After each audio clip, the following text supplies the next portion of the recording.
দক্ষিণ অঞ্চলে আল্লামা দেলোয়ার হোসেন সাঈদী রাহমাহুল্লাহর প্রতি যে জুলুম করা হয়েছে তার এক অত্যন্ত ইতিবাচক প্রতিশোধের জন্য আমরা এই আসনগুলো বিজয় করতে চাই। রাজনৈতিক দলগুলো যথাযথভাবে যদি এই বর্তমান সরকার নির্বাচন কমিশনকে সহযোগিতা করতে ব্যর্থ হয়, তাহলে ব্যর্থতার দায় শুধু প্রশাসন এবং নির্বাচন কমিশন নয়, রাজনৈতিক দল হিসাবে আমাদেরকে ব্যর্থতার দায় গ্রহণ করতে হবে। আমাদের পটুয়াখালী সম্পর্কে কথিত আছে, গোটা বাংলাদেশ আলেম ওলামা পীর মাশায়েখদের বরকতে ধন্য একটি বাংলাদেশ। তার মধ্যে আমাদের দক্ষিণ অঞ্চল, বিশেষ করে আমাদের প্রিয় পটুয়াখালী অঞ্চল, অসংখ্য আলেম ওলামার পদচারণায় মুখরিত একটি জনপদের নাম হচ্ছে আমাদের প্রিয় পটুয়াখালী জেলা। আমাদের এই দক্ষিণ অঞ্চল, যেই দক্ষিণ অঞ্চলকে বলা হয় বিগত 53 বছর দেশ স্বাধীনের পর, বিশেষ করে বিগত 17 বছর বিনা ভোটে অবৈধ ভোটের মাধ্যমে ফ্যাসিস্টদের দখলে রাখার চেষ্টা করা হয়েছে, দমিয়ে রাখার চেষ্টা করা হয়েছে, বঞ্চিত করে রাখার চেষ্টা করা হয়েছে যে অঞ্চল, সেই অঞ্চলের নাম হচ্ছে আমাদের দক্ষিণ অঞ্চল, বরিশাল অঞ্চল, আমাদের পটুয়াখালী অঞ্চল। আমরা 2025 সালে এসে পটুয়াখালীবাসী ঐক্যবদ্ধ ভূমিকা পালন করার মাধ্যমে বিগত 53 বছরের ইতিবাচক প্রতিশোধ আমরা গ্রহণ করতে চাই। যমুনা স্মার্ট রেফ্রিজারেটর, স্মার্ট লাইফে স্মার্ট রেফ্রিজারেটর। এবং সেই লক্ষ্যে আমরা শুধু পটুয়াখালীর 4টি আসন থেকে নয়, বরিশাল অঞ্চলের প্রত্যেকটি আসন থেকে দেশপ্রেমিক ইসলামপন্থী প্রার্থী করার মধ্য দিয়ে দক্ষিণ অঞ্চলে আল্লামা দেলোয়ার হোসেন সাঈদী রাহমাহুল্লাহর প্রতি যে জুলুম করা হয়েছে তার এক অত্যন্ত ইতিবাচক প্রতিশোধের জন্য আমরা এই আসনগুলো বিজয় করতে চাই। আল্লামা দেলোয়ার হোসেন সাঈদী রাহমাহুল্লাহ তার রক্ত এবং জীবনের বিনিময় হিসেবে তিনি যে কথা বলেছিলেন যে আমার রক্ত এবং জীবনের উপরে এই বাংলাদেশে একসময় ইসলাম বিজয়ী হবে, সেই ধারা আমরা আমাদের বরিশালের দক্ষিণ অঞ্চল পটুয়াখালী দিয়ে শুরু করব ইনশাআল্লাহ।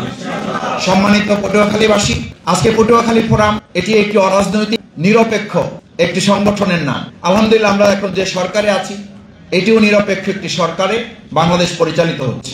আমরা এই সরকারের কাছে নিরপেক্ষ এই অরাজনৈতিক প্ল্যাটফর্ম থেকে আমরা এই প্রত্যাশা ব্যক্ত করতে চাই, বিগত 17 বছর যারা ভোট দিতে পারে নাই তারা যেন আগামী দিনের জাতীয় সংসদ নির্বাচনে ভোট প্রদান করতে পারে, তার জন্য বিচারের কাজ সম্পন্ন করতে হবে, তার জন্য সংস্কারের কাজ সম্পন্ন করতে হবে, তার জন্য একই সাথে বিচারের জন্য দৃশ্যমান আমাদের সামনে কিছু বিষয় তুলে নিয়ে আসতে হবে, তার জন্য অবৈধ অস্ত্র উদ্ধার করার কাজ সম্পন্ন করতে হবে, কালো টাকা উদ্ধারের কাজ সম্পন্ন করতে হবে, অবৈধ অস্ত্রগুলো উদ্ধার করে একটা সুষ্ঠু অংশগ্রহণমূলক নির্বাচনের পরিবেশ তৈরি করা হয়েছে তা জনগণকে নিশ্চিত করতে হবে।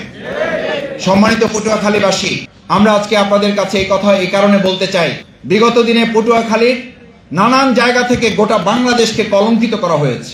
সারা বাংলাদেশে বিভিন্ন জায়গায় তো সিল মারা হয়েছে, দিনের ভোট রাতে করা হয়েছে, কিন্তু আমাদের পটুয়াখালীর এমনও আসন আমরা বিগত দিনগুলোতে সোশ্যাল মিডিয়া এখনো পাওয়া যায়, সেখানে ভোটের কাজ শুরু করা ছাড়াই সেখানে প্রার্থীকে বিজয়ী ঘোষণা করে দেওয়া হয়েছে।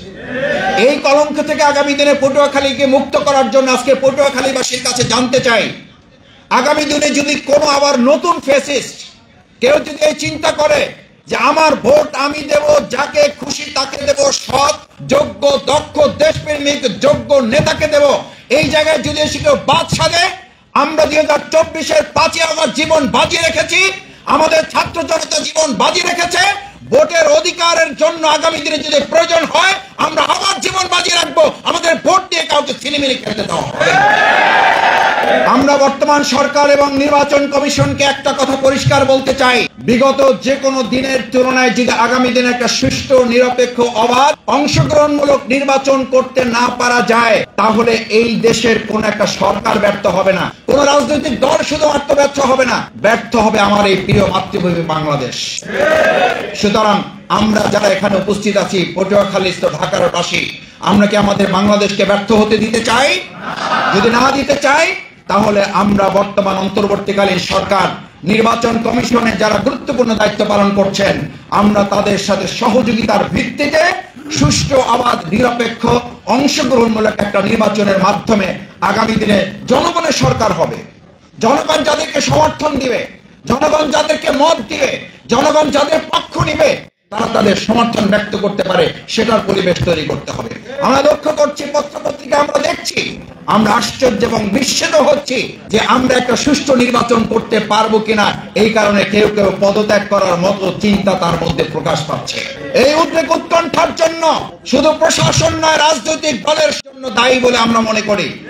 রাজনৈতিক দলগুলো যথাযথভাবে যদি এই বর্তমান সরকার নির্বাচন কমিশনকে সহযোগিতা করতে ব্যর্থ হয়, তাহলে ব্যর্থতার দায় শুধু প্রশাসন এবং নির্বাচন কমিশন নয়, রাজনৈতিক দল হিসাবে আমাদেরকে ব্যর্থতার দায় গ্রহণ করতে হবে। সেই